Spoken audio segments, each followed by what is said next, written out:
శశి విద్యా సంస్థల ఆధ్వర్యంలో ఎంబీబీఎస్ నీట్ కౌన్సిలింగ్ పై అవగాహన సదస్సు నిర్వహించారు. రాజమండ్రిలోని ఇందుకూరి కళ్యాణ మండపంలో దీన్ని ఏర్పాట్లు చేశారు. ముఖ్య అతిథిగా Telangana Kaloji health university joint registrar Subbarao పాల్గొన్నారు.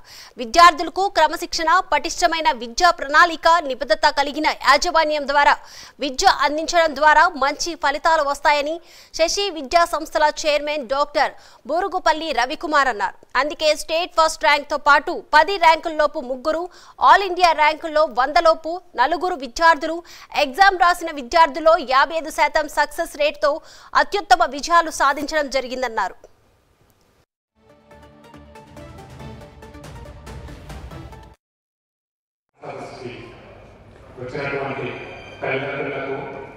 విద్యార్థులకు అలాగే మీడియా మిత్రులకు స్వాగతం.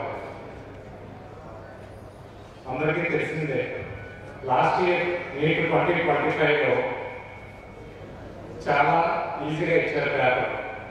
ఇవ్వడంతో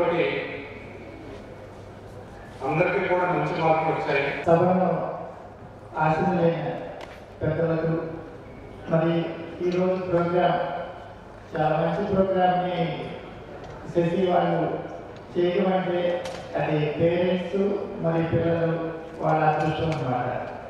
నీట్ 2025లో ర్యాంకులు వచ్చిన పిల్లలందరికీ కూడా నా హార్ట్లీ కంగ్రాచులేషన్. పిల్లలు మంచి ర్యాంకు తెచ్చుకున్నారంటే పేరెంట్స్ మరియు వాళ్ళ టీచర్లు